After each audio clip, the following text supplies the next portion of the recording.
Sir ഇപ്പം നമുക്കറിയാം ഇപ്പം പ്രഷറൊക്കെ ഉള്ളവരുടെ അടുത്ത് പറയും ഉപ്പുള്ള ഫുഡ് കഴിക്കരുതെന്ന്. അതുപോലെ തന്നെ ഈ കിഡ്നി അല്ലെങ്കിൽ യൂറിനറി ട്രാക്റ്റ് ഒക്കെ ആയിട്ട് നമ്മൾ ഉപ്പ് അധികം കഴിക്കുന്നതുകൊണ്ട് എന്തെങ്കിലും പ്രശ്നം വരുമോ? സ്റ്റോൺ ഫോർമേഷൻ ഒരു മെയിൻ റീസൺ ആണ് ഈ അധികമായിട്ടുള്ള സോൾട്ട് കഴിക്കുന്നത്. അപ്പോൾ ഇത് എന്താ സംഭവിക്കുന്നതെന്ന് വെച്ചാൽ സോൾട്ടിലുള്ള സോഡിയം ലവണങ്ങൾ കിഡ്നി ട്യൂബേഴ്സിൽ വെച്ച് അത് കാൽഷ്യം ആയിട്ട് എക്സ്ചേഞ്ച് ആവും. കാൽഷ്യം കൂടുതലായിട്ട് യൂറിനിൽ പോകുന്ന ഒരു കണ്ടീഷൻ കൂടുതലായിട്ട് ഉപ്പ് കഴിക്കുന്നവർക്ക് ഉണ്ടാവും.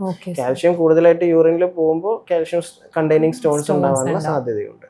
അപ്പോൾ ഉപ്പിന്റെ അളവ് ഒരു 5 ഗ്രാമിൽ കൂടുതൽ റെക്കമെൻഡ് ചെയ്യുന്നില്ല.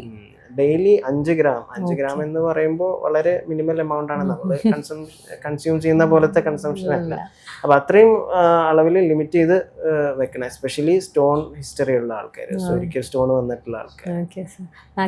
അച്ചാറ്, പപ്പടം, ഇങ്ങനത്തെ സാധനങ്ങളൊക്കെ പൊതുവെ ഉപ്പ് ഉപയോഗിക്കണ്ട എന്ന് പറയുമ്പോൾ ആൾക്കാർ ഉപ്പായിട്ട് ഉപയോഗിക്കില്ല. പക്ഷെ ഇത് അച്ചാറ് അല്ലെങ്കിൽ ഉപ്പിലിട്ട മാങ്ങ അല്ലെങ്കിൽ ഉണക്കമീൻ അല്ലെങ്കിൽ പപ്പടം, ഇതൊക്കെ ഹൈ സോൾട്ട് കണ്ടെയ്നിങ് ഫുഡാണ്.